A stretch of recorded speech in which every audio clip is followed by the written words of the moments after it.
Baik, bismillahirrahmanirrahim. Selamat sore Bapak dan Ibu semuanya. Assalamualaikum warahmatullahi wabarakatuh. Bapak dan Ibu semuanya, alhamdulillah di sore hari ini yang begitu cerahnya, kita semua bisa berkumpul bersama dalam kegiatan webinar ketiga dari Plan and Action for Differentiated Instruction webinar ketiga bersama Kelas Kreatif Indonesia dan British Council. Untuk webinar ketiga hari ini, kita didampingi dengan narasumber yang hebat dan kece, yaitu ada Ibu Dr. Isri Laila Syatroh MPD dari IKIP Siliwangi, dengan Ibu Yanti Nopianti Sopandi SPDGR dari SMK Asalam Bandung. Baik. Saya sendiri di sini, Fatin Anjani Hilman dari UIN Sunan Gunung Jati Bandung, akan mendampingi Bapak dan Ibu semua dalam kegiatan webinar hari ini sebagai moderator. Baik Bapak dan Ibu, semangat ya, kita akan hari ini topiknya itu berkaitan dengan differentiated assessment, the art of recognizing and celebrating the unique brilliance of every learner. Namun sebelum kita mendapatkan insight nih mengenai differentiated assessment ini, mari kita sama-sama dengarkan dahulu mengenai PADI Project ini dari founder Kelas Kreatif Indonesia, yaitu Bapak Dadan. Kepada Bapak Dadan, dipersilahkan. Terima kasih Bu Fatin. Bismillahirrahmanirrahim. Assalamualaikum warahmatullahi wabarakatuh. Teman-teman, selamat bergabung kembali di sesi yang ketiga. Senang sekali ya, setiap Senin kita bertemu secara reguler, setidaknya minimal 1 jam. Kita belajar bersama tentang differentiated instruction. Mohon izin untuk memperkenalkan kembali program ini. Bu Fatin, nanti tolong edit peserta ya ketika saya presentasi.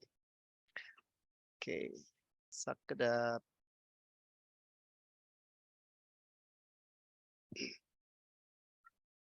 Apakah sudah ada?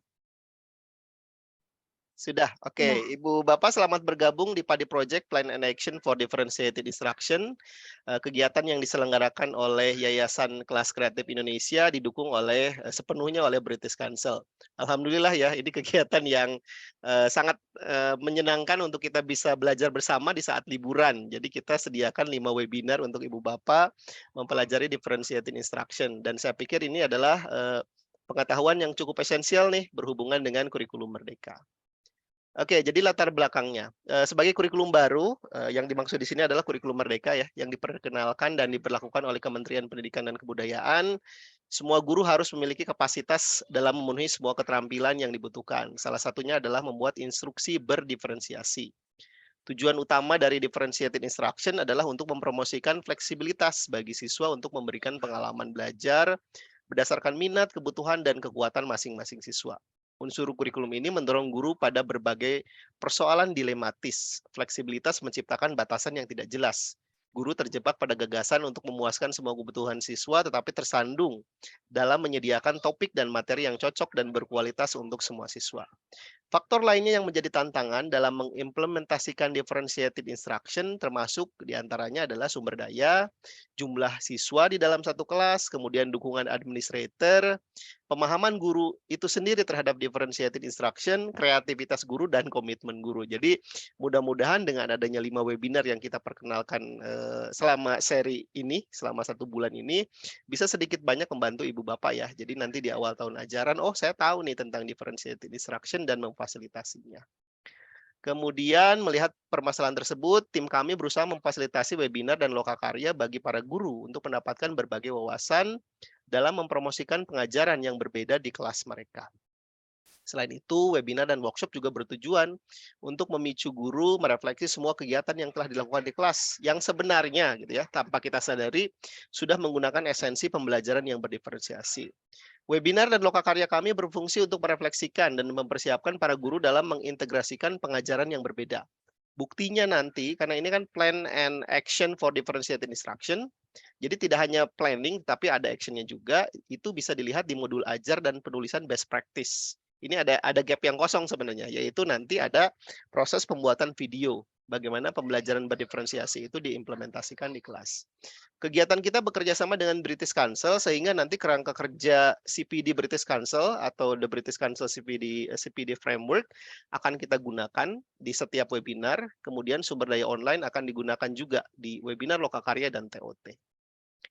Oke, kegiatannya ada 2 ya Ibu Bapak, ada Training of Trainers dengan 17 MGMP SMP yang ada di Pulau Sumatera dan Pulau Jawa.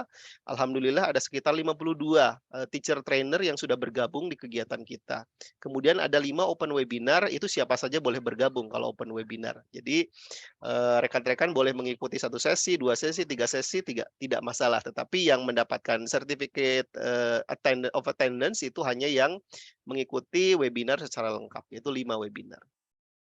Nah, ini teman-teman rangkaian dari kegiatan kami dimulai dari 26 Juni sampai nanti berakhir di 24 Juli, maaf, di 24 Juli untuk open webinarnya. Sedangkan setelah itu kegiatan akan bersifat tertutup hanya kepada 52 teacher trainers yang berasal dari 17 MGMP yang nanti didiseminasikan kepada MGMP-nya masing-masing.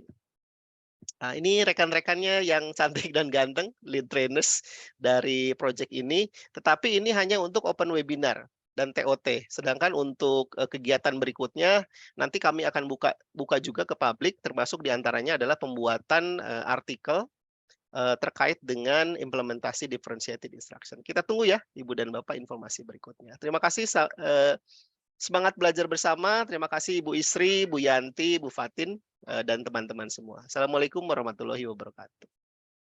Waalaikumsalam warahmatullahi wabarakatuh. Terima kasih banyak Pak Dadan sudah menyampaikan ya terkait proyek dari Padi Project ini.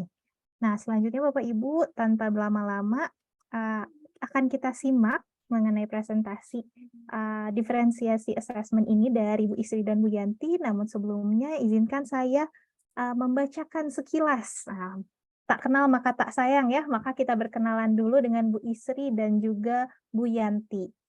Baik, untuk Bu Isri, seperti yang tadi sudah disebutkan, Bu Isri, Bu Dr. Isri Laila Syatroh MPD merupakan seorang dosen dan juga penulis dan juga pendidik guru untuk guru pre-service and in-service di program studi pendidikan bahasa Inggris di IKIP Siliwangi. Beliau meraih gelar doktor dari Universitas Pendidikan Indonesia yang didanai oleh beasiswa pendidikan pasca sarjana dalam negeri, dan beliau juga merupakan penulis buku Life Today for Year 12 dari untuk kurikulum Merdeka ya. Kemudian beliau juga merupakan seorang peneliti yang fokus pada EFL language teaching, terutama terkait dengan technology integration ya di EFL classes. Beliau juga merupakan bagian dari teacher development di Kelas Kreatif Indonesia, juga aktif ya berpartisipasi hosting and delivering workshop untuk guru dan educators all over Indonesia sejak tahun 2020. Nah, selain Bu Isri, kita juga nanti akan mendapatkan insight yang lebih banyak juga nih dari Bu Yanti Nopianti Sopandi, SPDGR. Beliau merupakan guru bahasa Inggris di SMK Asalam Bandung dan juga merupakan teacher trainer untuk program sertifikasi guru di IKIP Siliwangi Bandung. Nah, Bu Yanti ini sekarang sedang menempuh pendidikan kembali nih di Prodi Bahasa Inggris Universitas Pendidikan Indonesia. Beliau juga merupakan manajemen dari kelas kreatif dan juga MGMP ke SMK Kabupaten Bandung. Bu Yanti merupakan awardee dari Teachers Professional Development in University of Adelaide in 2015 dan juga aktif ya berpartisipasi dengan kelas kreatif dan juga British Council dan IFEL. Oke. Tanpa berlama-lama, Bapak dan Ibu, teman-teman semuanya, mari kita simak presentasi dari Bu Isri dan juga Bu Yanti terkait differentiated assessment ya. Silahkan Ibu Isri, time and screen is yours. Oke, terima kasih. Suara saya terdengar Bu Fatin? Jelas Bu. Oke, alhamdulillah. Sip, Ibu Yanti mohon dibantu untuk slide-nya ya. Bismillahirrahmanirrahim. Assalamualaikum warahmatullahi wabarakatuh. Selamat sore Bapak dan Ibu semuanya. Senang sekali saya dan juga Ibu Yanti bisa membersamai Bapak dan Ibu semuanya pada acara webinar ketiga Padi Project antara Kelas Kreatif Indonesia dengan British Council. Nah, program ini adalah rangkaian dari webinar-webinar sebelumnya ya, di mana sebelumnya kan Bapak dan Ibu sudah sharing atau brainstorm bareng-bareng mengenai differentiated instruction, kemudian multimodality, dan sekarang kita akan berdiskusi mengenai assessment ya, differentiated assessment. Nah, kita sharing aja ya Bapak dan Ibu, karena mungkin Bapak dan Ibu ada yang tahu lebih banyak dari saya dan juga Bu Yanti. Kita sharing saja, mudah-mudahan dari diskusi ringan kali ini bisa menambah insight kita ya untuk melakukan differentiated instruction di kelas kita masing-masing. Oke, Ibu Yanti belum tampak? Wait.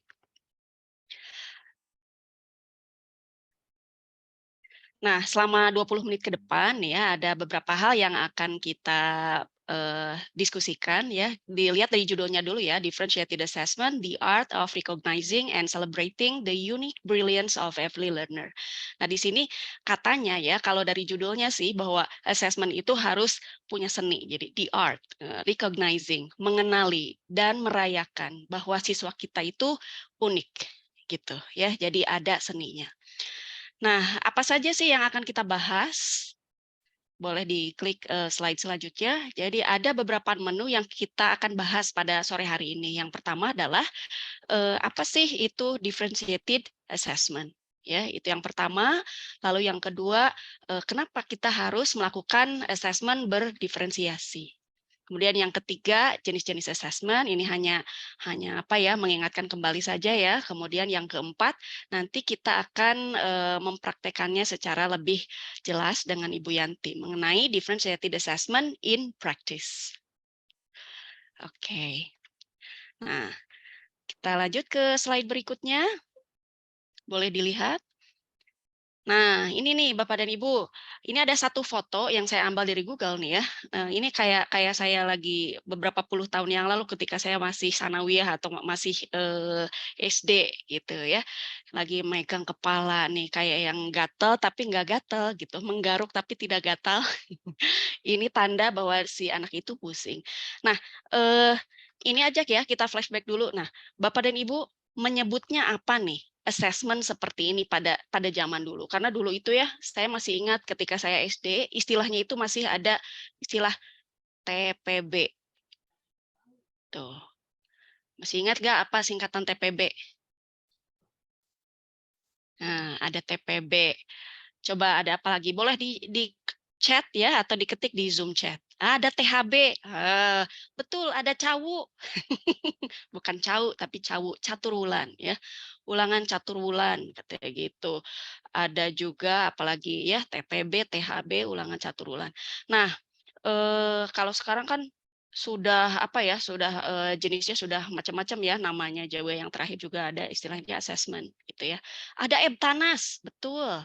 Saya juga EBTANAS, Bu, ya. Jadi kebayangkan ya umur kita ada UN, betul, dan lain-lain ya. Oke, nah ada UNBK, betul. Nah, sekarang pertanyaan yang kedua nih, boleh diketik lagi di Zoom chat ya. Nah, bagaimana sih perasaan Bapak dan Ibu ya ketika mengerjakan soal seperti itu ya, seperti ya maksudnya ketika mengerjakan soal dalam baik itu dalam TPB, cawu, nervous, cemas, deg-degan, betul. Ada pressure, ada yang senang nggak ya? Coba. Membosankan, nggak senang ya, betul, nggak senang sama stres ya. Paling senangnya itu karena apa? Karena sebentar lagi kalau udah ulangan itu pasti libur. Teliti dan stres ya, belum lagi ada acara contek-menyontek dan lain sebagainya, buka buku dan lain sebagainya, gitu, ada takut, betul. Ada yang santai juga, bagus, memang harus dibawa santai ya. Nah, pertanyaan yang ketiga masih di Zoom chat ya, Bapak dan Ibu. Nah, barangkali ya, dulu guru-guru kita ya, ada yang pernah menerapkan differentiated instruction, mungkin dulu ya beberapa puluh tahun yang lalu. Nah, selain tes tertulis gitu, apakah ada tes lain jenisnya yang pernah kita rasakan dulu nih ya, bukan sekarang? Ada nggak? Ada. Contohnya apa nih, Bu Dian? Betul, ada tes lisan, ya. Terus apalagi? Ada ujian praktek. Masih ingat kan ya? Kita harus lompat jauh. Kita harus lempar lembing. Betul. Terus ada apa lagi? Tes mencongak, betul. Dibeli pertanyaan terbuka, betul. Mendikte, betul. Ya, ada drama musikalisasi atau praktek bermain gitar, betul. Membuat sesuatu, ingat ya, membuat topeng, ingat ya. Dulu membuat topeng dari apa namanya, koran basah dan lain sebagainya, ada praktek di lab dan lain sebagainya. Betul. Jadi sebetulnya differentiated instruction itu kalau dilihat dari brainstorm kita hari ini bukan merupakan sesuatu yang baru, ya. Bahkan guru-guru kita dulu gitu ya, mempraktekannya tanpa embel-embel menyebutkan bahwa itu adalah differentiated instruction. Oke. Boleh lanjut ke slide berikutnya, Bu Yanti? Oke, nah jadi gini, pertanyaan selanjutnya boleh diketik lagi di Zoom chat ya. Jadi what comes to your mind when you first hear the word differentiated assessment? Apa nih? Boleh satu kata atau boleh satu frase? Ya, boleh satu gabungan kata. Differentiated assessment itu apa sih? Sederhananya saja. Boleh ketik di Zoom chat. Tes, oke. Adaptation, tuh. Ya. Ya, bentuk penilaian yang lebih bervariasi, betul. Various test, betul. Penilaian berbeda-beda, wah itu. Oke, different product. Ya, jenisnya penilaian bervariasi. Oke, good. Variasi evaluasi, tes yang beragam, based on student backgrounds. Oke, penilaian sesuai minat, mengetahui kemampuan belajar, pemberian assessment dengan menyesuaikan kemampuan atau karakteristik siswa. Oke, betul ya. Banyak penilaiannya atau bentuk-bentuk penilaian yang banyak. Confusing test. Time consuming test dan lain sebagainya. Betul, itu juga kalau dilihat dari sudut pandang kita sebagai pendidik mungkin betul ya. Terima kasih Bapak dan Ibu sharingnya ya. Jadi apa yang Bapak Ibu sebutkan barusan more or less sama dengan apa yang disebutkan oleh para ahli. Boleh klik ke slide berikutnya Bu Yanti. Oke, nah jadi apa sih differentiated assessment itu? It is the way by which teachers modify and match assessment to the varied characteristic and profiles of student in order to meet the students' individual needs. Jadi teachers ya atau guru memodifikasi dan juga menyesuaikan penilaian itu sesuai dengan karakteristik siswa. Kenapa karakteristik siswanya harus disesuaikan? Karena beda-beda kan ya. Boleh slide berikutnya. Apa saja sih yang berbedanya? Pertama, bedanya itu karena learning styles, ya, academic standing and readiness, ya. Jadi pengalaman belajar sebelumnya, kemudian kemampuan akademiknya, personality-nya, kemudian gaya belajarnya, kemudian kelebihan dan kekurangannya, culture and races, bahkan ada beliefs, ya, dan juga family background itu mempengaruhi kita sebagai pendidik untuk menentukan assessment yang tepat bagi siswa kita. Lanjut. Nih, kita lihat di sini ya. Ada rubrik penilaian juga, betul ya. Kita lihat di sini nih ya. Di sini kan saya ngambil 4 foto yang mana konteksnya itu beda. Yang foto yang paling kiri itu adalah foto di pedalaman di mana sekolah itu dilakukan atau dibuat secara darurat. Kalau foto yang sebelah kanan atas ini contoh sekolah swasta ya yang halamannya luas, bangunannya bagus. Ini adalah contoh misalnya sekolah di bawah naungan Departemen Agama ya. Ada hijau-hijau. Nah, ini ada SMA negeri ya, SMA 3 Bandung. Nah, jadi dengan menyebutkan sekolah-sekolah ini tentu saja kita akan terbayang dengan konteks sekolah yang berbeda-beda. Next slide. Nah, di sini ya. Apa saja yang berbeda? Berbeda itu dari academic standing and readiness, kesiapan secara akademik. Ya kan ada nilai yang bagus, ya ada poor, ada bad, ada pass, ada good, dan juga fair, ada good, ada excellent. Di mana siswa kita berada? Pasti berbeda-beda. Tidak semuanya ada dalam level excellent. Tidak semuanya ada dalam fair, tidak semuanya ada dalam poor, tapi berbeda-beda kesiapan secara akademiknya. Kemudian yang ketiga, selanjutnya. Nah, personality. Kita lihat di sini ya, secara manusia ya, jangankan siswa kita saja ya punya anak 4 misalnya ya, personality-nya beda-beda. Yang pertama misalnya ceria, yang kedua pendiam, yang ketiga centil, yang keempat apa, berbeda-beda. Nah, begitu juga dengan siswa kita, apalagi siswanya itu banyak ya.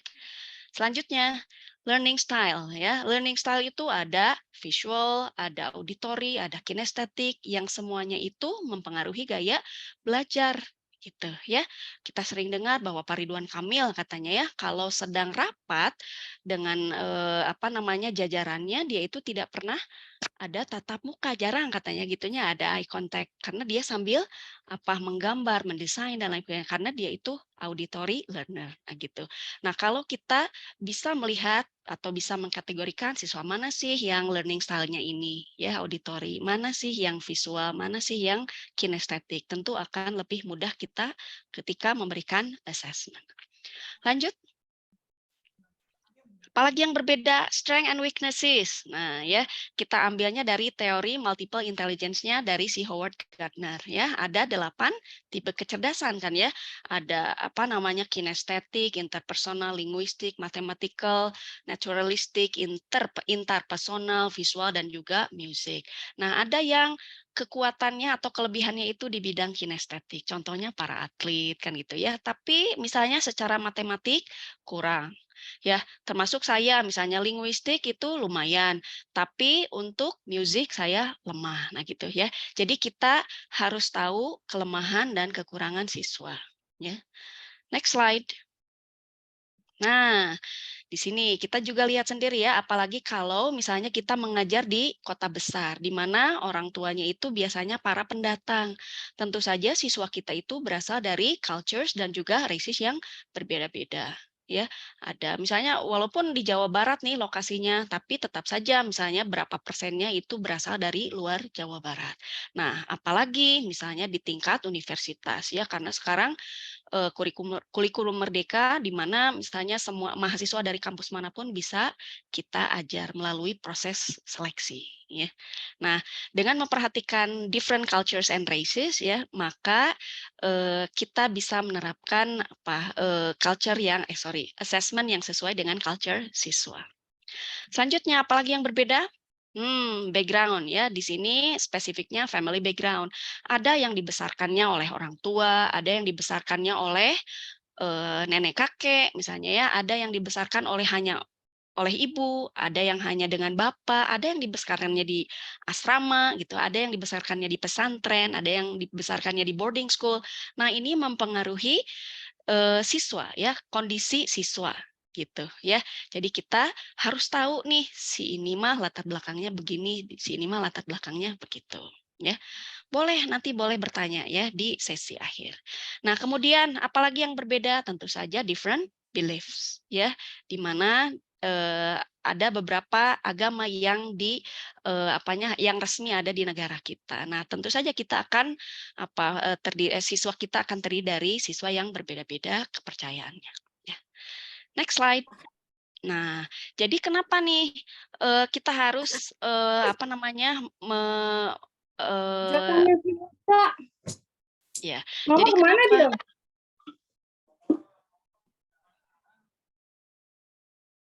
Oke, nah jadi kenapa kita harus memperhatikan itu semua, perbedaan itu semua? Karena dengan memahami perbedaan siswa, maka guru bisa mendesain various assessment atau assessment yang bervariasi supaya apa? Supaya sesuai dengan kebutuhan siswa dan juga karakteristik siswa. Nah, pada akhirnya yang paling penting kalau kita bisa menerapkan differentiated assessment, jadi siswa bisa mendemonstrasikan ya kompetensi mereka dengan efektif ya. Mirip ginilah ya, mirip misalnya si ikan ya, ikan dites berenang kan gitu. Maka dia akan bisa ya memperlihatkan kompetensinya dengan baik. Tapi kalau ikan disuruh tes berlari tidak akan bisa. Gitu. Jadi semua kompetensinya itu tergali dan juga diakses dengan baik. Selanjutnya nih Mengingatkan saja ya Bapak dan Ibu jenis-jenis assessment. Ada pre-assessment, ada formative assessment, ada summative assessment. Kalau pre-assessment itu berarti sebelum pembelajaran kan ya. Kalau formative assessment itu selama pembelajaran. Nah, kalau summative assessment itu adalah sesudah pembelajaran gitu ya. Next slide. Nah, jadi kalau sebelum pembelajaran itu apa nih? Pre-assessment disebutnya ya. Jadi untuk memahami student prior knowledge ya. Kita bisa melaksanakannya itu di awal pembelajaran ya, atau sebelum memasuki unit tertentu atau chapter tertentu dalam sebuah buku, atau mau menjelaskan sebuah konsep ya. Oke, selanjutnya.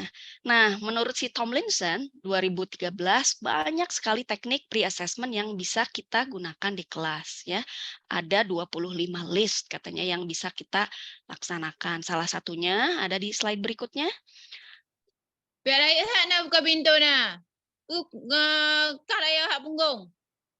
Oke, nah di sini ada KWL chart ya, what I know, what I want to know, what I learned.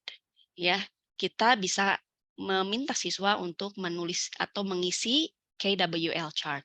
Kemudian kita juga bisa menggunakan mind mapping ya atau konsep mapping, atau kita juga bisa menggunakan contohnya ini ya, running record ya atau catatan apa yang sudah difahami oleh siswa sebelumnya. Selanjutnya, nah pre-assessment juga bisa dilakukan dengan teknologi ya. Misalnya kita bisa brainstorm dengan menggunakan Padlet, kita bisa survei dengan menggunakan Google Form, kita juga bisa mengoleksi atau mengumpulkan jawaban siswa dengan Answer Garden atau Mentimeter. Siap Bu Fatin, 5 menit lagi ya. Oke, apa sih manfaatnya dari pre-assessment? Kalau pre-assessment itu banyak manfaatnya. Menurut Tomlinson, pertama supaya pembelajaran seterusnya itu sesuai dengan keadaan siswa. Kemudian level siswanya juga sesuai ya. Kemudian supaya siswa bisa mendemonstrasikan pelajaran dengan baik, dan juga pada akhirnya kalau misalnya melakukan pre-assessment dan pembelajarannya itu sesuai, maka nanti siswa bisa terlibat karena sesuai dengan minatnya, learning style-nya, dan juga pengalaman belajar sebelumnya. Next slide. Nah, formative assessment. Formative assessment itu mudahnya ya, jadi penilaian ketika pembelajaran sedang dilakukan. Makanya tujuannya adalah untuk memonitor student learning progress. Gitu ya. Jadi digunakannya itu ketika pembelajaran sedang berlangsung. Nah, kalau misalnya kita menggunakan formative assessment dan kita temukan hasilnya, maka kelebihannya bagi guru itu bisa, oh iya nih, harusnya saya mengajarnya seperti ini. Maka di tengah-tengah misalnya harusnya A, ya.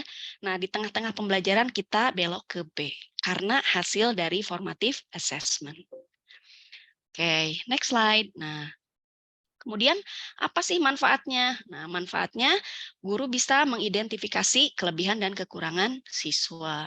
Kemudian guru juga bisa memahami mana sih yang siswa sulit pahami atau siswa yang sudah pahami dengan baik. Yang terakhir, nah belum ya. Teknik of formative assessment apa? Banyak nih menurut Tomlinson itu bisa discussion ya, bisa question, bisa quizzes ya, quizzes maksudnya quiz mingguan ya, bisa reflection writing, bisa homework juga itu berupa formative assessment ya, bisa berupa survei atau bisa berupa mind mapping ya. Yang terakhir adalah summative assessment. Nah, kalau summative assessment itu adalah assessment yang dilakukan di akhir pembelajaran. Untuk apa sih? Untuk mengevaluasi student learning at the end of an instructional unit. Ya, kita mungkin sudah memahami atau sudah sangat familiar dengan ini. Yang tadi kita sebutkan ya, dulu ada TPB, ya, ada EHB, ada THB, ada ulangan caturulan dan lain sebagainya. Itu adalah jenis dari summative assessment karena dilakukan di akhir pembelajaran. Nah, apa saja? Nah, salah satunya nih ya, kita tidak hanya standardized test ya. Kalau tadi yang TPB, caturulan, THB itu namanya standardized test. Nah, bisa juga menggunakan final project ya, essay, bisa memberikan presentasi, bisa memberikan report, dan juga bisa memberikan grades ya di akhir. Oke. Nah, jadi kesimpulannya bahwa differentiated assessment itu adalah assessment yang dilakukan bervariasi sesuai dengan karakteristik siswa dan juga bisa dilakukan pada saat pre-assessment, formative assessment ataupun summative assessment. Ya. Nah, ini yang terpenting ya bahwa differentiated assessment itu bukan artinya bahwa siswa itu melakukan tes yang berbeda-beda. Sebetulnya goals-nya itu sama, hanya saja cara dan alatnya yang berbeda. Itu aja mungkin ya, Bu Fatin dari saya. Terima kasih. Mudah-mudahan memberikan insight bagi Bapak dan Ibu semuanya. Nanti kalau ada pertanyaan boleh di akhir ke saya ataupun Bu Yanti, kita diskusikan bareng-bareng. Ya, kita tutup dengan ucapan alhamdulillahirabbil alamin. Wassalamualaikum warahmatullahi wabarakatuh. Waalaikumsalam. Terima kasih banyak Bu Isri. Nah, seperti yang Bu Isri sampaikan barusan ya, Bapak Ibu, teman-teman semua, caranya yang berbeda ya, tapi sama-sama ya untuk tujuan goals-nya itu sama, hanya saja caranya, pace-nya yang berbeda-beda dari setiap siswa-siswi kita. Baik, terima kasih banyak Bu Isri untuk insight-nya nih mengenai penilaian yang berdiferensiasi ini. Nah, sekarang Bapak Ibu teman-teman kita dengarkan presentasi dari Bu Yanti terkait differentiated assessment in practice-nya. Silahkan Ibu Yanti. Oke, terima kasih banyak Bu Fatin, Bu Isri, keren banget ya presentasinya. Nah, Bapak Ibu, saat ini saya akan sharing ke Bapak Ibu semuanya, lalu bagaimana assessment ini in practice begitu. Mungkin Bapak Ibu di kelasnya masing-masing sudah ada yang jauh lebih bagus dari saya, lebih baik dari saya, tapi kita mungkin di sini hanya sharing saja bagaimana saya menerapkannya di ruang kelas saya begitu ya. Nah, baik Bu, next slide. Differentiated assessment in practice itu tipsnya begitu ya. Kalau saya langkah-langkahnya yang pertama itu harus bagaimana sih, harus seperti apa sih begitu untuk melakukan assessment dengan pembelajaran berdiferensiasi ini. Yang pertama yaitu Bapak Ibu harus familiar dulu with your kids, with your students gitu ya. Kalau familiar with your students berarti hal apa yang harus pertama kali Bapak Ibu tahu dari siswa-siswi Bapak Ibu? Ada yang tahu? Boleh dijawab di chat-nya Bapak Ibu.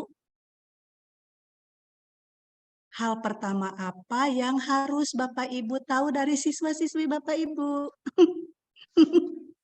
Yes, that's right. Ada yang nanya. Nama Bapak Ibu. It's very simple. You have to know your all students' name. Harus tahu dulu nama siswa-siswi. Bapak Ibu tuh siapa namanya, begitu ya. Coba saya nanya, Bapak Ibu sudah tahu nama siswa-siswi Bapak Ibu belum di kelas? Sudah tahu semuanya? Sudah? Nah, oke, kalau sudah tahu, sudah dong. Oke, bagus. Berapa lama Bapak Ibu harus mengenal nama siswa-siswi Bapak Ibu dalam satu tahun ini? Kalau saya nih Bapak Ibu ya, saya itu ditarget. Kalau mengenal nama siswa-siswi saya, itu saya ditarget. 1 bulan, misalnya saya ngajar hanya 4 kelas, oh berarti 1 bulan. Kalau saya ngajarnya misalkan 8 kelas, oke, berarti saya dalam waktu 2 bulan harus sudah semuanya hafal nama-namanya. Kenapa harus hafal nama-nama siswa-siswi kita, Bapak Ibu? 1, ketika kita hafal nama-nama siswa-siswi kita itu establish positive relationship. Of course ya Bapak Ibu ya, dengan guru tahu nama siswa, nama siswanya itu benar-benar ngerasa ke aku, oh iya si ibu itu tahu gening nama saya gitu ya. Nah itu, lalu enhancing classroom management. Ketika Bapak Ibu memberikan instruksi di kelas, when you langsung nunjuk gitu ya ke anaknya, langsung namanya tidak begini, hai kamu, tapi langsung nunjuk namanya, itu pasti classroom manajemennya lebih optimal. Lalu apalagi? Promoting sense of belonging, improving communications dengan siswa-siswi Bapak Ibu. Lalu boosting students confidence and motivation, itu betul loh Bapak Ibu. Jadi ketika kita tahu nama siswa-siswi nama siswa-siswi kita gitu ya, itu betul-betul akan mengangkat motivasi mereka, kepercayaan diri mereka. Mereka merasa ke aku, oh saya gurunya tahu dengan nama siswa itu. Makanya pertama selain tadi ada learning styles dan apa, harus tahu dulu nama siswa-siswi kita. Apa tips mempercepatnya? Pakai teori asosiasi, Bapak Ibu ya. Kalau saya, oh si anak ini tuh tadi yang ketemu di kantin dia namanya ini misalkan. Oh anak ini yang tadi ngomongnya ini, oke saya kenal karena dia ngomong ini misalkan. Pakai kalau saya seperti itu sih tipsnya. Tapi memang tidak mudah. Ada beberapa guru yang kadang lama mengenal nama siswa ya, kadang ada yang tidak, tapi itu penting. Coba mulai dari sekarang Bapak Ibu mulai dari pengenal dulu nama siswa-siswinya. Begitu. Next Bapak Ibu, next Bu Patin.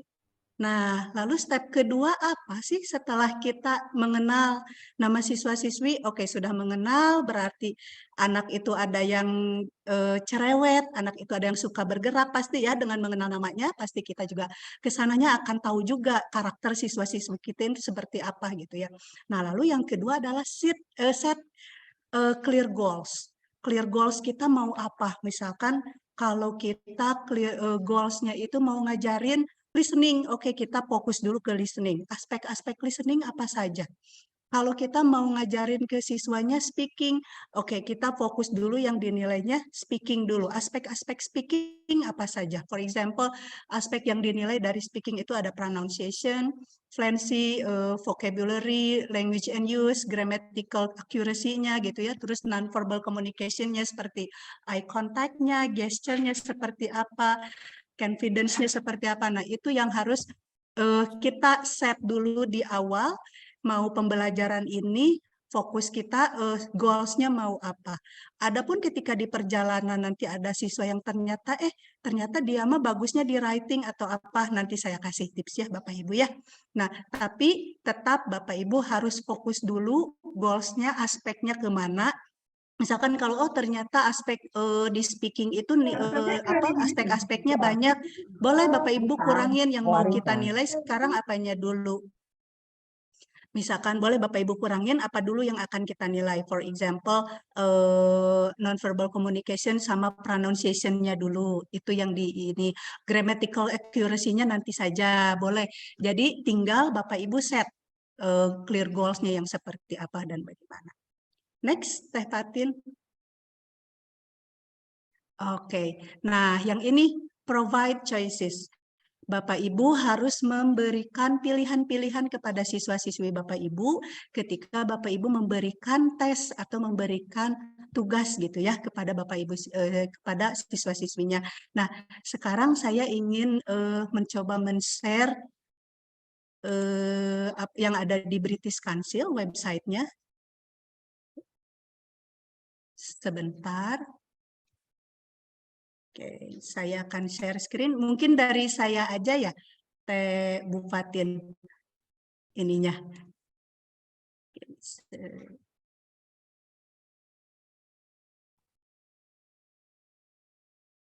Oh, bentar, stop dulu.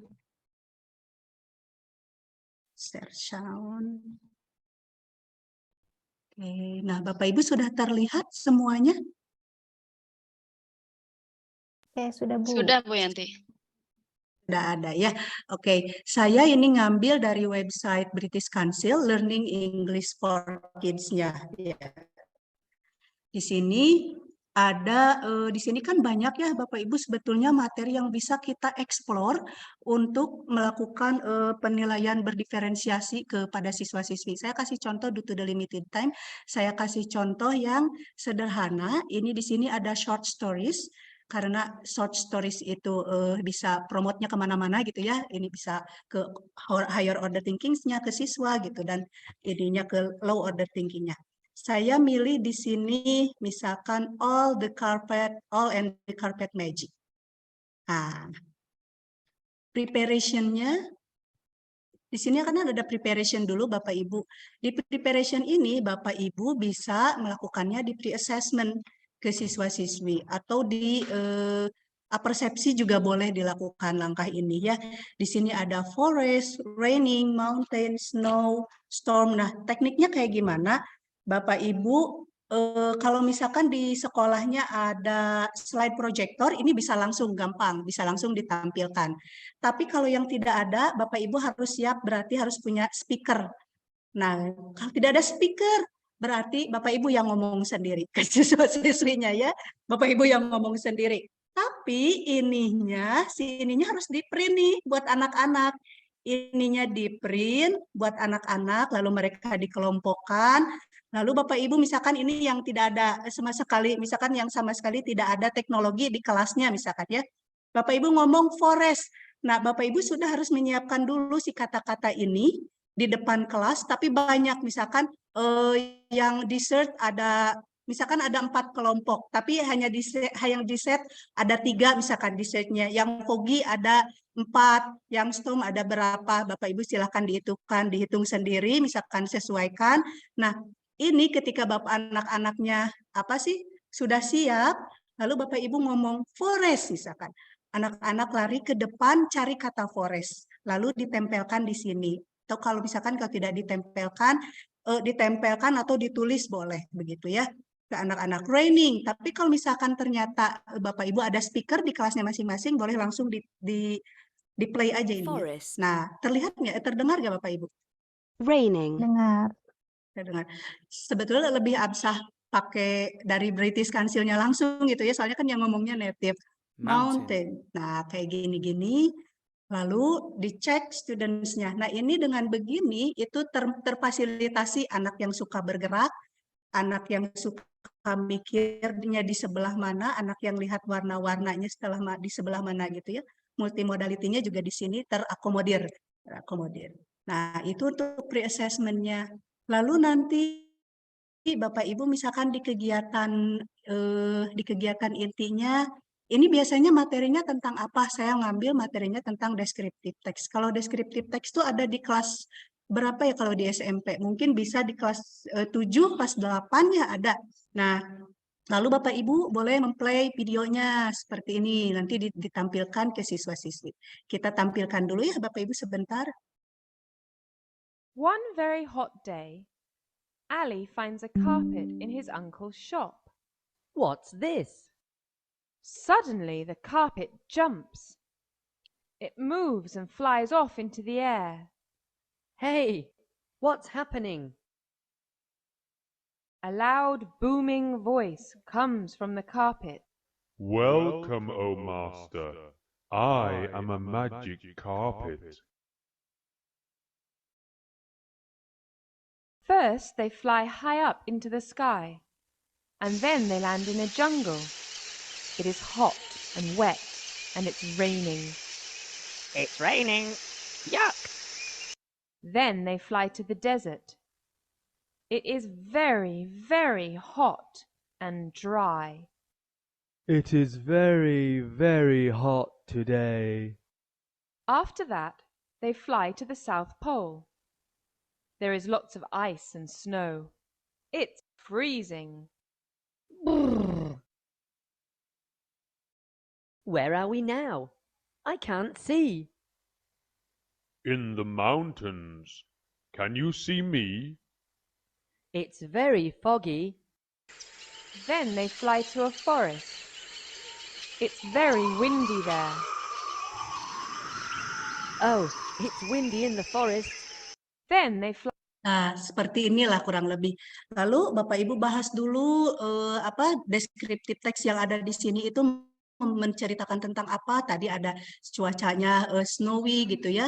Ada dry season-nya. Kalau di dry season harus seperti apa. Nah, kalau hujan bagaimana begitu. Udah dijelaskan dulu nih sama Bapak Ibu semuanya di main activities. Assessment-nya seperti apa? Assessment-nya balik lagi, buat lagi per kelompok siswa-siswi. Per kelompok siswa-siswi, lalu mereka minta sama Bapak Ibu untuk membuat suasana yang sama seperti yang ada di dalam video.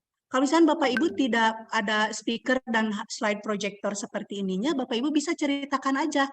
boleh di-print sama Bapak Ibu, misalkan dilihatin ke anak-anak gambarnya walaupun hanya di HPS, tapi kalau tidak misalkan Bapak Ibu lihatin aja via HP, nah anak-anak begini bisa dilihatin satu-satu gitu ya. Saya paham karena tidak semua kelas yang ada di sekolah Bapak Ibu mungkin support teknologi, ada slide proyektornya, ada yang tidak, mungkin seperti itu. Nah itu kita harus bisa bagaimana mengakomodasi itu. Berikan pilihan-pilihan yang banyak ke anak. Bisa langsung di-play dari HP-nya Bapak Ibu, atau Bapak Ibu bisa print. Kalau misalkan dalam keadaan seperti ini, hujan, badai seperti ini harus di printnya gimana gitu ya sama Bapak Ibu. Atau misal ketika It's foggy very begini foggy. harus bagaimana gitu ya. Then they Nah, fly to a di forest. forest seperti ini harus It's very di printnya sama Bapak Ibu bagaimana. Nah, boleh seperti itu. Nah, lalu setelah itu siswa-siswinya diperkelompokkan oleh Bapak Ibu, minta ke siswa-siswinya ketika kalian di forest yang very hot itu bagaimana. Tapi pakai fasilitas-fasilitas yang ada di kelasnya masing-masing, atau boleh cari misalkan di luar tapi jangan terlalu lama. Nah, itu assessment-nya seperti itu. Jadi anak-anak bisa ngambil, bisa gunting-gunting dulu kertas lah, lalu dibuat yang snowy-nya misalnya pakai kertas-kertas atau pakai kertas bekas gitu ya. Atau misalkan ketika ada anginnya boleh pakai buku digini-gini gitu ya. It's windy, nah begini-gini misalkan sama siswanya. Nah, itu di situ Bapak Ibu silakan ketika anak mempraktekkan sebuah keadaan cuaca itu bagaimana, Bapak Ibu di situ berikan penilaiannya seperti apa. Ada anak yang misalkan bergerak-geraknya, ada anak yang lagi ngomong walaupun ngomongnya pronunciation-nya tidak sebagus ininya misalkan. Ada yang masih malu-malu ngomongnya, masih pelan-pelan ngomongnya tapi tidak apa-apa. Berikan penilaian di situ sama Bapak Ibu begitu. Ya. Nah, lalu setelah itu bagaimana? Saya stop sharing lalu langsung ke Bu Patin lagi ya.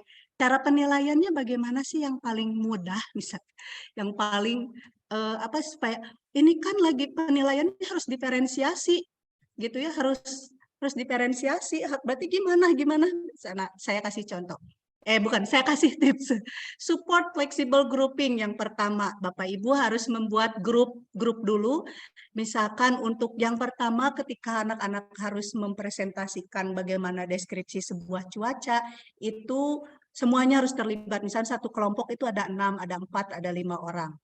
Lalu setelah itu kita perkecil kelompoknya, hanya jadi cuma 2 orang. 2 orang itu ada yang menanyakan sebagai penanya cuaca, yang ke satu lagi yang harus mempresentasikan tadi cuacanya itu seperti it's foggy, it's hot, gitu ya. Nah, seperti itu.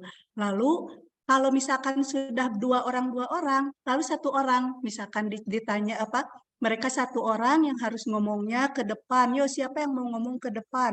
Nah, itu jadi Bapak Ibu harus mensupport yang namanya flexible grouping ketika berada di kelas.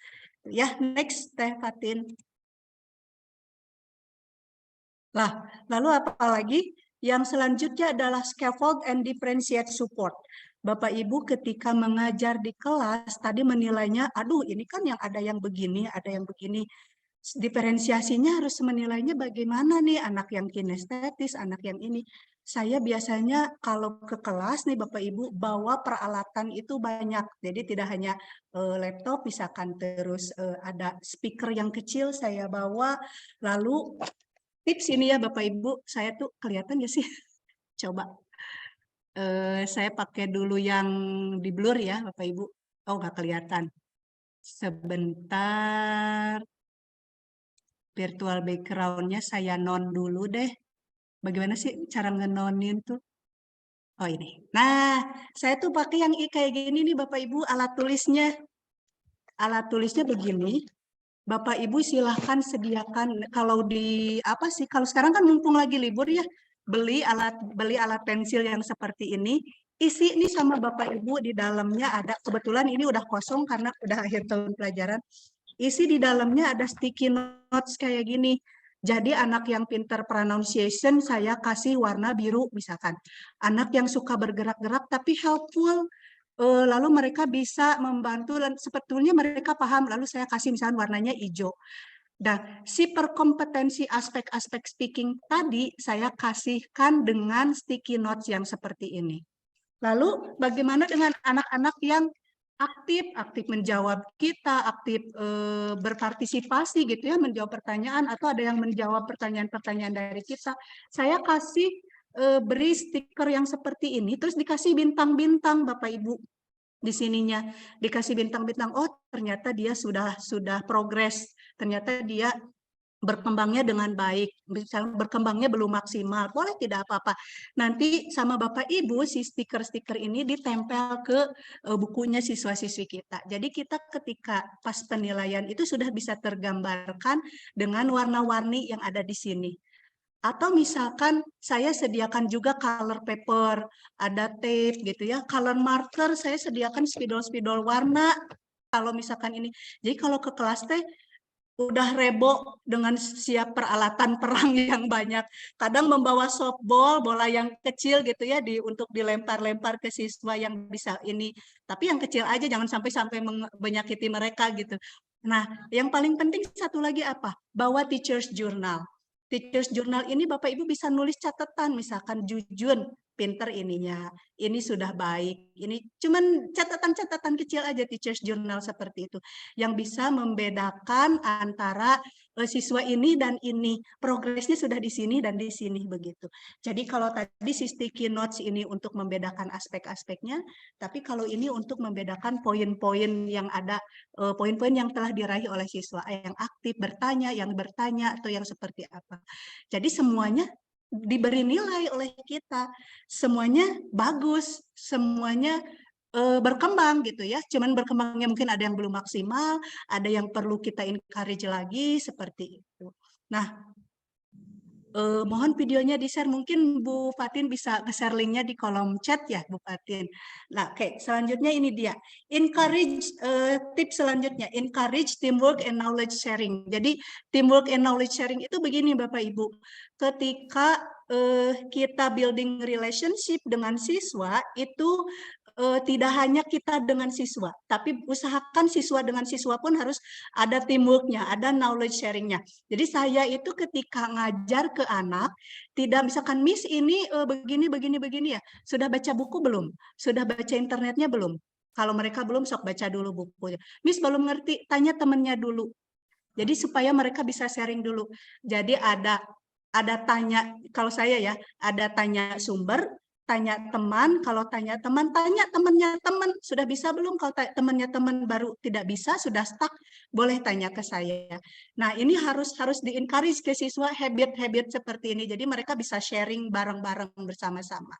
Gitu ya. Next. Nah, ini promote self-reflection and metacognition. Jadi encourage mereka untuk bisa mengetahui, oh saya teh sudah disampai di mana nih gitu ya. Communication skill saya sudah di mana, listening skill. Tadi teh saya belajar bisanya apa ini. Biasanya saya bawa pakai color paper, lalu mereka ditulis di situ, Miss saya sudah bisanya ini. Saya bawa karton banyak, mereka tempel karena biasanya saya suka bawa double tape juga, tempel di situ. Nanti di meeting selanjutnya mereka tulis lagi progresnya sudah apa begitu. Jadi mereka sudah tahu dari mereka itu sudah melangkah kemana, sudah dari mana gitu ya, skill yang mereka kuasai. Oke, nah itu dia metacognition. Jadi metacognition itu mereka harus mulai tahu apa yang mereka kuasai gitu ya. Next, selanjutnya adalah reflect and adapt.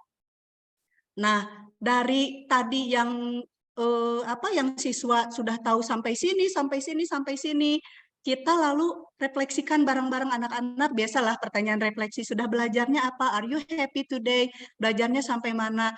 Lalu tanya mereka, sebaiknya mana sih langkah pembelajaran yang langkah-langkah belajar kita yang harus diperbaiki atau harus yang pengennya kalian harus seperti apa. Nah, itu kita adaptasikan di pertemuan selanjutnya apabila penting. Lalu dilihat dulu tapi materinya harus seperti apa dan bagaimana.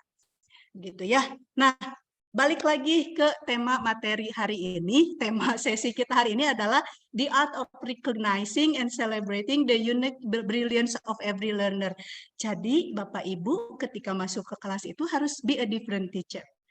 Harus bisa discovering ability of our students, harus seperti apa gitu ya. Lalu let's celebrate the uniqueness of our students and the brilliance of them gitu ya. Jadi bisa, oh iya si anak ini mah ternyata begini.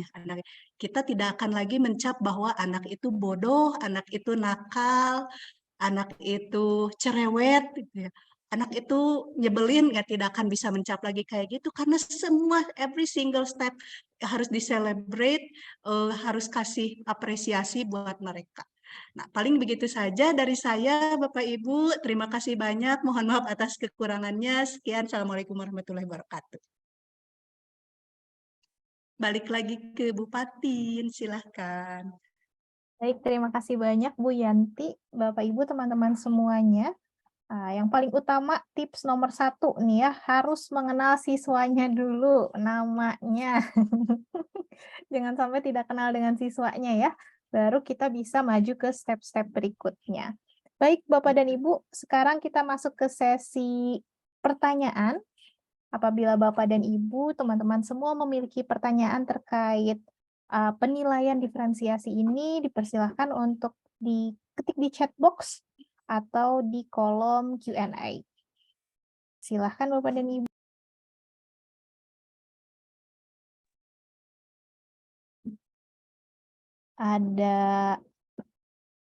Sudah ada yang mulai mengirimkan pertanyaan ya. Ada pertanyaan dari Tengku Hanafi, bagaimana mendorong peserta didik untuk aktif dalam setiap presentasi kelompok? Karena kebanyakan yang terjadi di real situasi, yang bisa memberikan komen dan idenya itu orangnya itu lagi gitu katanya. Bu Yanti, Bu Isri, silahkan.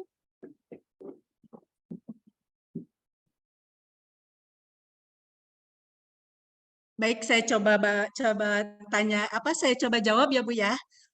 Dengan presentation skill Bapak, presentation teknik. Jadi ada per kelompok, siswa-siswinya dikelompokkan, biarkan mereka berdiskusi dulu begitu ya, berdiskusi apa yang ini. Nah, ketika hasil dari diskusi itu minta anak yang diem untuk mempresentasikan ke kelompok lain dan berkeliling. Jadi mempresentasikan hasil kelompok itu tidak di kelompoknya satu, tapi ketika sudah di kelompok satu ke kelompok 2 berkeliling dan di switch gitu ya semuanya. Nah, ketika mereka mempresentasikan hasil dari kelompoknya, kelompok yang ini yang pada diem itu harus ada satu orang yang bertanya, tapi yang bertanya itu yang diem juga gitu ya. Paham nggak Bapak Ibu? Jadi ada kelompok, di kelompok itu ada yang misalkan berdiskusi dulu, ada yang udah hasil kelompoknya sudah ada. Oke, now student, silakan presentasikan hasil kelompok kalian ke kelompok yang lain. Nanti dari kelompok lain akan ada yang bertanya, kalian harus menjawab pertanyaan dari mereka. Nah, itu yang presentasi dan yang bertanya di-encourage sama kita, anak yang malu-malu, anak yang pasif. Oke, mungkin di awal ekspektasinya tidak akan seindah yang kita bayangkan ya Bapak Ibu ya. Ada yang masih malu, ada yang nggak mau, ada yang apa. Dicoba lagi seperti itu, tidak apa-apa. Atau kalau tidak seperti itu, tekniknya adalah pairing. Di kelompok misalkan siswa-siswi Bapak Ibu ada 20 siswa, 10 berhadapan, mereka suruh tanya jawab tentang daily routine. Nah, daily rutinnya ini kan otomatis tuh semua siswa harus ngomong tentang kegiatan mereka sehari-hari. Tapi misalkan oke, nggak apa-apa di first meeting kita pakai bahasa Indonesia dulu, yang ada bahasa Inggrisnya boleh di itu. Ketika anak ngomong presentasi, itu dinilai oleh kelompok lain. Oh si ini ternyata ngomong bahasa Indonesianya banyak, ini ngomong bahasa Inggrisnya banyak. Nah, tapi tidak hanya berdua begitu, keliling mereka. Jadi semuanya maju gitu ya, set begini. Nah, itu juga sama. Mereka akan dipush ngomong dengan beberapa orang yang berbeda, tapi di waktu yang sama. Walaupun mereka malu-malu, tapi kan mau tidak mau, mereka ketika harus ngomong lagi dengan topik yang sama, akhirnya mereka bisa terlatih. Dicoba aja. Jadi Bapak Ibu, don't give up. Pertama itu jangan menyerah pada siswa, udahlah si siswa ini udah nggak ada harapan lagi. Tidak apa-apa, Bapak Ibu coba lagi. Karena mungkin ngomongnya ternyata tidak optimal speaking skills-nya, kita cari lagi yang lain. Oh mungkin di writing-nya dia bagus. Oh mungkin dia di listening skills-nya bagus. Ya tidak apa-apa speaking skill-nya. Jadi tidak ada siswa yang bodoh kata saya tadi. Yang ada hanya siswa yang berkembangnya belum optimal, ada yang sudah berkembang dengan bagus, misalkan seperti itu. Kan di raport kurikulum Merdeka juga seperti itu ya. Paling itu Ibu kalau sharing tips dari saya. Bu Isri barangkali mau menambahkan? Ya, untuk pertanyaan yang barusan kayaknya sudah cukup dari Bu Yanti ya. Paling saya mau menjawab pertanyaan dari Bu Ulia nih ya, Bu Ulia Fitri, untuk diagnostic assessment sebaiknya kapan dilakukan? Nah, menurut teorinya Tomlinson ya, bahwa sebetulnya ya, tadi kan assessment itu ada 3 jenis ya, ada sebelum, sedang, dan setelah pembelajaran. Pre-assessment, kemudian formative assessment, dan juga summative assessment. Nah, ada beberapa expert yang menyebutkan pre-assessment itu sama dengan diagnostic assessment. Jadi kita mendiagnosis kemampuan awal siswa. Jadi kapan ya? Kalau pertanyaannya kapan diagnostic assessment dilakukan, kita bisa lakukan di awal pembelajaran ya, untuk mengetahui kemampuan awal siswa. Gitu ya Bu Ulia.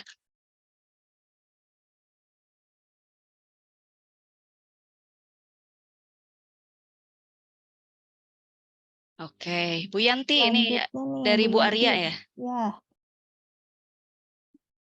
Oke, Ibu, anak inklusinya apa dulu, Bu? Dilihat dulu anak inklusinya apa.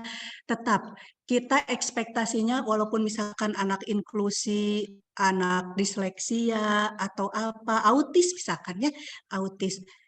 Tidak apa-apa Bu, tidak usah ekspektasinya harus mensamakan dengan siswa yang lain. Begini, saya saja jangankan ke anak yang inklusi ya Bapak Ibu. Bapak Ibu menyadari tidak ketika kita masuk ke kelas yang beragam, itu ternyata di kelas itu karakteristiknya beda-beda. Merasa nggak seperti itu? Ini mah ada yang benar-benar fast gitu ya, ketika diajarin sama kita. Ini mah ada yang oke, harus terus dibimbing oleh kita, nah seperti itu. Nah itu kan beda-beda. Nah tadi provide choices, ketika kita masuk kelasnya yang sudah Pentium misalkan iCore 7, nah itu harus bagaimana treatmentnya gitu ya. Saya tantang terus mereka supaya terus bisa maju. Saya kasih stimulus yang banyak kepada siswa yang iCore 7 tadi. Tapi kalau misalkan masuknya ke siswa yang Pentium 4 atau Pentium apa gitu ya, itu kan oke, ini di sini berarti ekspektasi kita harus di bawah. Oke, yang penting siswa misalkan speaking skills-nya sudah bisa berbicara walaupun pronunciation-nya tidak begitu tepat pun tidak apa-apa. Tapi terus kita encourage, terus kita beri stimulus begitu. Tapi level ekspektasi kita yang mungkin harus kita rendahkan dulu supaya kita meet dengan students ininya ya, intake merekanya, kemampuan merekanya seperti apa. Jadi ketika kita mau ngasih apapun, ngasih stimulus atau apapun bisa disesuaikan. Itu yang biasa, apalagi untuk yang inklusi Bapak Ibu. Apalagi untuk yang inklusi. Saya pernah punya siswa autis namanya siapa lupa lah.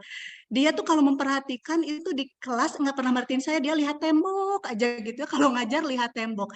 Ketika diajar, dari now plus we practice the dialogue. Dia bisa tapi hanya dengan mendengarkan. Oh, berarti dia anaknya auditoria. Begitu. Dia tidak memperhatikan tapi ketika praktis dialog dia bisa, tapi dengan kata-katanya sendiri tidak sesuai dengan misalkan apa yang sudah kita tentukan bahwa harus ini tidak apa-apa karena memang bisanya seperti itu. Kita kasih nilai. Yang penting dia ngomong ketika kita dites begitu. Nah, itu dia. Anak ini pendiam, sibuk sendiri, nilainya bagus, tapi kalau speak up nggak mau. Berarti Ibu encourage-nya tidak di speaking. Cari stimulus yang lain dulu, Bu. Misalkan dari listening-nya dulu. Begitu. Jadi tidak melulu harus English proficiency test yang semuanya itu harus dikuasai oleh siswa. Begitu Ibu ya. Tidak apa-apa. Misalkan speaking skill-nya segini, tapi dia ternyata di writing-nya bagus, gitu. Tidak apa-apa. Dia berarti berkembangnya ada di sisi ini. Nah, kita yang kasih stimulus berarti di situnya. Dia itu hobinya teriak-teriak. Oke, tapi pronunciation-nya jelek, diarahkan oleh kita. Oh, berarti dia verbal communication-nya bagus, diarahkan oleh kita. Begitu, Bu. Jadi tergantung Oke. lihat dulu. Mohon. Oke, terima kasih Bu Yanti. Sama-sama, Bu Bupati. Isri Bu Yanti, ini ada Budian ya, bertanya. Budian, silahkan Budian, boleh ditanyakan pertanyaannya secara langsung. Yeah, thank you. Nice to see you again, Bu Isri and Bu Yanti. Halo, Budian. Amazing. Yeah, sorry for yeah. This is my old laptop because the one I used for during my PPG is still being used by my daughter. The question is, you know that the target for high school students is that they are able to understand the reading text in very high skill. SNBT reading text, but on the other hand, it's very difficult to let them understand since all the questions are paraphrasing. They read, but they don't find the same words. Is there any effective ways to let the students, to make the students understand the reading text with high skills? I mean that the very, very complicated text. Okay, that's the question. Thank you very much for the answer. I think Ibu Dokter will be very excellent in answering these questions. Aduh, Budian.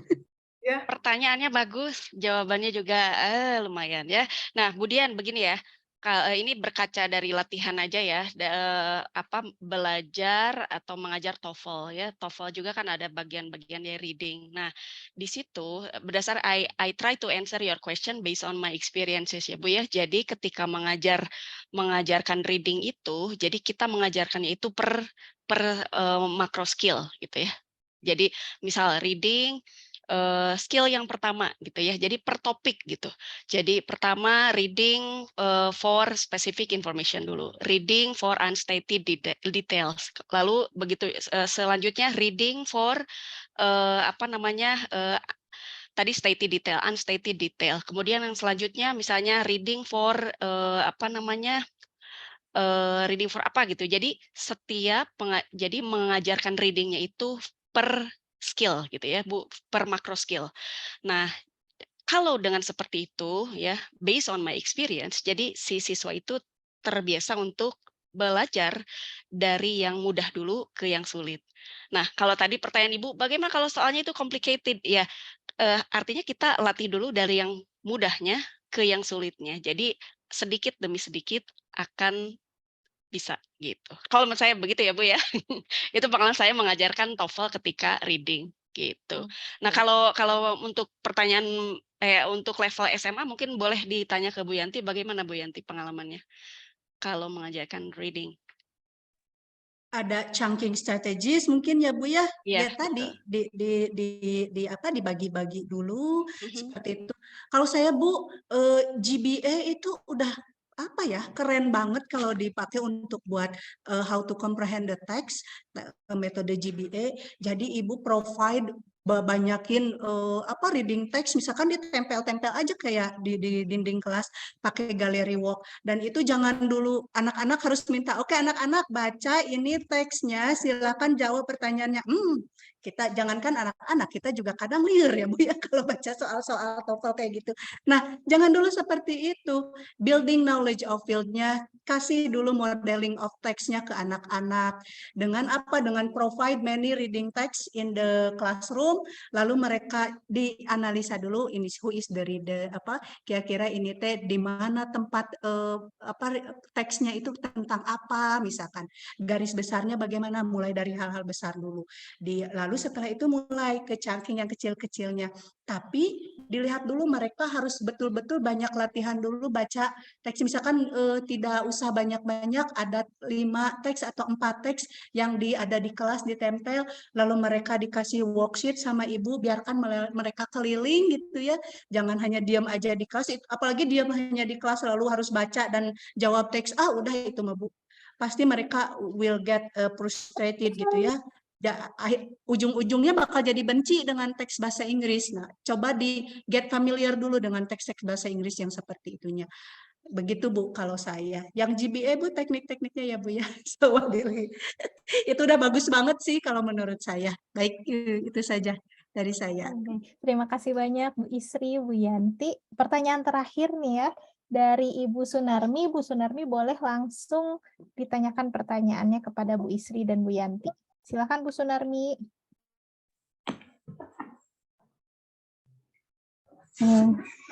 Iya Ibu, terima kasih Ibu Fatin, Mbak Fatin ya. Assalamualaikum warahmatullahi wabarakatuh. Ibu saya ingin bertanya sebenarnya untuk pembuatan tadi sudah saya masukkan ya Bu ya. Pertanyaan saya di chat di bagian atas itu tentang pre-diagnostic assessment ya Bu ya. Mungkin saya ulang aja lagi kalau begitu. Jadi pertanyaan saya adalah bagaimana caranya kita membuat pre-diagnostic assessment kepada siswa.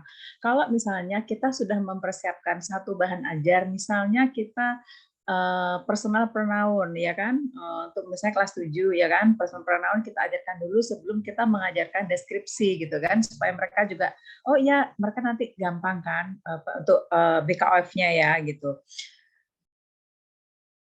Bagaimana cara kita membuat diagnostic assessment-nya Ibu? Seperti apa? Kemudian misalnya nanti itu kan siswa itu kan ada berbeda-beda tuh pengetahuannya ya, ada yang sudah paham personal pronoun, ada yang belum gitu, ada yang setengah-setengah, ada banyak salahnya. Bagaimana cara kita mengajarkannya? Apakah kita switch atau kita tidak usah mengajarkannya atau bagaimana? Itu yang pertanyaan pertama. Kemudian pertanyaan kedua, sebenarnya differentiated assessment ini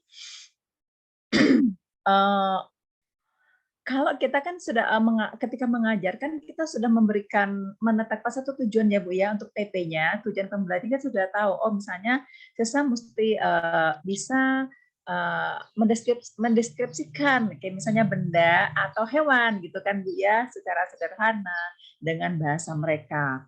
Bila mana ada 3 jenis siswa yang tiga tipe pembelajar siswa, yaitu kinestetik, auditory, dengan visual ya Bu ya. Nah seperti itu. Kemudian ada juga yang higher dengan lower student gitu. Bagaimana cara kita membuat assessment-nya Bu? Apakah kita membuat 3 tipe yang berbeda? Kemudian 3 bentuk soal yang berbeda, misalnya satu kalau auditory, oh berarti kita kasih misalnya yang berbau musik atau video gitu, terus yang lainnya lagi kita bikin dalam bentuk tulisan gitu, atau bagaimana Ibu? Saya agak bingung terus terang aja menyikapinya seperti ini. Terima kasih Ibu Isri dan Ibu Yanti. Iya, mohon maaf. Oke. Terima kasih Bu Sunarmi. Pertanyaannya bagus sekali ya Bu ya. Tadi mengenai teknik of pre-diagnostic assessment. Nah, teorinya sih ya Bu ya. Jadi banyak yang bisa kita gunakan ya menurut Tomlinson. Nah, kalau tadi misalnya Ibu kan memberi contohnya itu mengenai pronouns ya, pembelajaran tentang pronouns ya. Silakan Ibu pilih saja salah satu dari di sini ya. Nah, misalnya apa nih Ibu bisa, nah dia KWL chart ya, misal apa yang sudah dipelajari, apa yang sudah kamu ketahui ya mengenai pronouns ya, ada berapa pronouns dalam bahasa Inggris misal gitu ya. Kemudian ketika mereka menyebutkannya you, we, they, he, she, it, ya sudah betul ada segitu, berarti mereka sudah tahu gitu ya. What I want to know, misalnya di sini siswa kosongkan. Iya, kemudian misalnya what I learn itu silakan misalnya konsep dari pronouns itu dielaborasi lagi, misalnya kalau she pasangannya dengan is ya, kemudian I pasangannya dengan am dan lain-lain.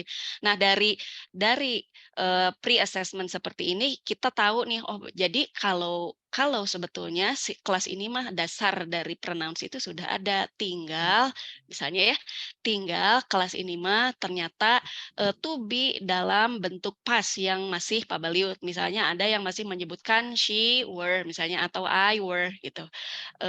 Bukan I was karena I disangkanya dengan am itu biasanya gantinya dengan were gitu ya.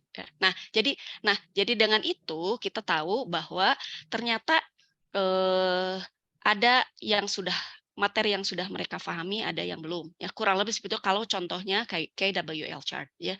Nah, kalau misalnya tadi bisa juga menggunakan ini ya Bu ya, apa namanya mind mapping dari pronoun. Nah, kalau menurut saya sih seperti itu. Nah, bagaimana kalau misalnya sudah diketahui nih hasil dari pre-assessment itu sudah diketahui bahwa siswa itu sudah tahu nih, ya berarti kita tidak terlalu lama mengajarkan atau membahas hal itu. Gitu ya Bu kalau menurut saya. Jadi boleh dibahas secara sekilas saja. Nah, kemudian pertanyaan yang kedua dari Ibu nih. Nah, kalau misalnya sudah diketahui hasil dari pre-assessment itu dengan siswa yang beda-beda nih, ada siswa yang learning style-nya ini, ada yang auditory, ada yang lain-lain, misalnya ada yang visual, ada tinggal Ibu sesuaikan. Saya beri contoh seperti ya. Memang ini ya Bu tidak mudah ya, time consuming dan perlu preparation, tapi kurang lebih idenya seperti ini. Misalnya kalau tentang apa ya? Kalau tadi Bu Yanti itu konsep apa ya? Konsep hujan lah ya misalnya konsep hujan. Nah, kalau yang senangnya itu kalau yang kinestetik misalnya ya, kinestetik dia bisa diminta untuk menulis gitu ya, menulis. Atau Ibu siapkan misalnya reading text ya. Kalau misalnya yang apa namanya yang senangnya itu yang tadi tuh verbal ya. Yang verbal berarti Ibu akan siapkan video pembelajaran gitu ya, video pembelajaran atau misalnya minta dia untuk presenting dan menyiapkan PowerPoint gitu. Ada yang kinestetik juga misalnya konsep hujannya itu bisa dibuatkan dengan berupa video pembelajaran ya, membuat video misalnya. Ada yang visual juga, misalnya visual. Jadi konsep hujannya itu diminta untuk membuat drawing ya proses terjadinya hujan. Kalau ada yang tidak suka ya misalnya hampir semuanya itu agak kurang misalnya gitu ya, kurang di intelligence yang lainnya itu agak kurang. Oke, bisa dibuatkan atau dengan cara mengisi worksheet sederhana gitu ya. Jadi persiapkan plan A sampai plan C misalnya atau D gitu untuk menyiasati hasil dari pre-assessment. Kurang lebih seperti itu Ibu ya kalau menurut saya. Bagaimana Ibu Yanti? Ya, betul Bu Isri. Jadi providing choices tadi mempersiapkan beberapa pilihan kepada siswa. Lalu bagaimana penilaiannya? Penilaiannya ya sama Bu. Nggak apa-apa ini ada yang anak kinestetis, berarti kalau sudah mereka bagus, kita beri nilainya bagus. Tapi ini mah dengan caranya yang A. Kalau yang anak visual mah ternyata kan dikasih penilaiannya ini, tapi ternyata bagus ya, berarti sama. Kita kasih nilainya, oh dia sudah berkembang. Begitu. Jadi penilaiannya tetap sama, tapi caranya yang berbeda-beda yang dikasihkan ke siswa. Ibu tadi mungkin sedikit tips kalau misalkan putra-putri, siswa-siswi Bapak, siswa-siswi Ibu di sekolahnya pada pegang HP, itu tentang personal pronoun itu ada Bu di Duolingo kelas yang paling basic banget itu tentang pronoun, itu bisa dipakai bisa dipakai untuk pre-assessment siswa. Hanya berapa 5 menit mungkin ya bisa diselesaikan pertanyaan-pertanyaannya. Nah, ketika siswanya sudah betul semua jawabannya, itu kan berarti oh mereka sudah bagus, sudah bisa menguasai. Itu bisa dijadikan pre-assessment game Duolingo yang ada di HP, bisa diinstalin dulu. Atau kalau tidak, Ibu bisa gamenya bermain bareng-bareng di kelas, ditampilkan pakai proyektor, tapi per grup ini, ayo jawabnya kalau ini dengan pertanyaan satu set pertanyaan ini yang bisa jawab berapa misalkan betulnya. Nah itu juga sudah bisa memetakan assessment skill siswanya udah bisa belum tentang pronoun itu atau belum begitu. Dengan berbagai cara, dengan berbagai pilihan, itu sih intinya. Memang time consuming Bapak Ibu, tetapi tadi, balik lagi, we have to be different, we have to discover students' ability. Jadi, memang harus betul-betul menyiapkan, harus betul-betul siap dengan alat perang kita gitulah ya. Seperti itu, providing plan A, plan B, plan C, terus banyakin kertas, banyakin apa, segala rupa. Jadi memang kitanya yang harus menyiapkan berbagai cara untuk meningkatkan skill kompetensi siswanya. Begitu Ibu. Ibu Yanti dan Ibu Sri, makasih ya untuk jawabannya. Saya kira bukan cuma time consuming ya, tapi juga energy consuming dan ideas consuming banget. Kita setiap hari hampir nggak bisa tidur ya untuk memikirkan ini gimana ya menangani anak seperti ini gimana ya menangani anak yang kelas ini gitu. Supaya materi kita itu bisa sampai gitu dan anak-anak bisa paham gitu. Makasih Ibu untuk idenya. Boleh nggak satu lagi Bu? Mungkin saya Mohon maaf Bu Suparni, kita waktunya terbatas. Mungkin di lain waktu ya. Mungkin assessment kita buat melihat mereka auditori, kemudian kinestetik atau apa gitu mungkin spesifiknya. Mungkin kalau nggak bisa sekarang boleh next time ya Bu ya. Ya boleh. Terima kasih Ibu. Bu Fatin izin dulu share satu aja sedikit. Nah ini untuk Budian ya. Budian tadi barangkali saya baru saja cari-cari. Budian, nah ini ya untuk latihan-latihan soal ketika, jadi mengajarkan reading ketika soalnya itu sulit. Nah ikuti saja kita dari ahlinya gitu ya. Jadi mengajarkan dari yang termudah dulu. Answering main idea, recognizing organization of idea, finding stated detail, finding pronouns, finding sampai skill ke, lihat ya, sampai ada skill ke 14 itu sampai skill yang paling sulit. Jadi ajarkan dari mudah ke sulit dulu. Ya, itu aja. Terima kasih.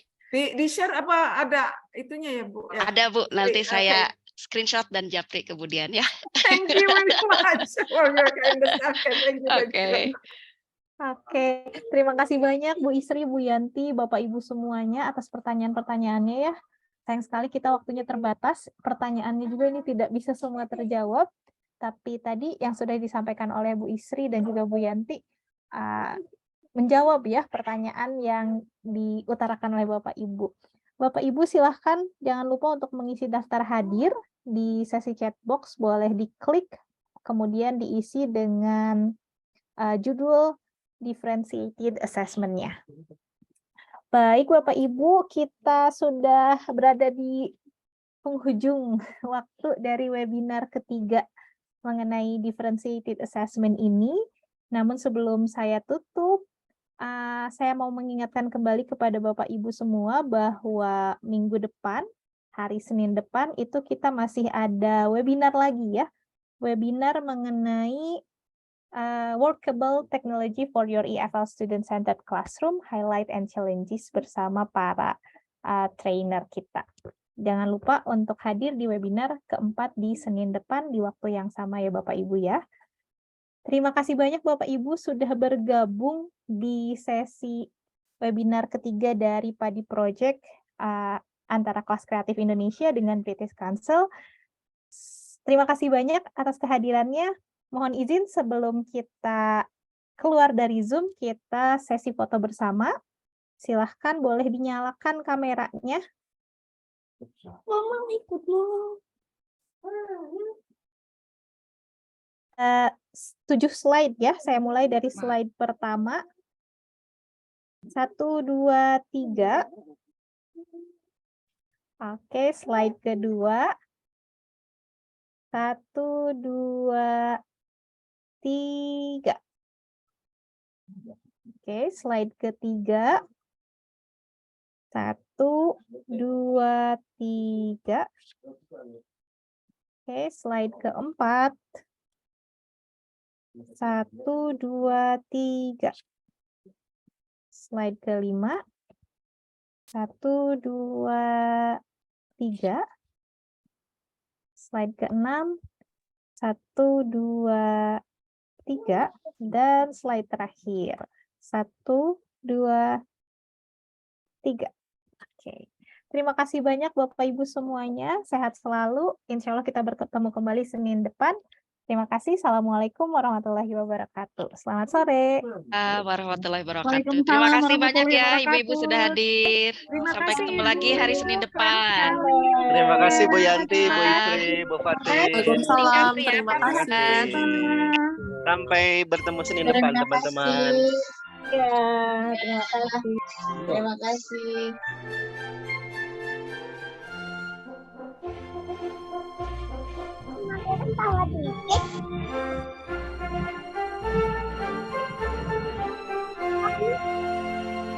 Terima kasih, Bu.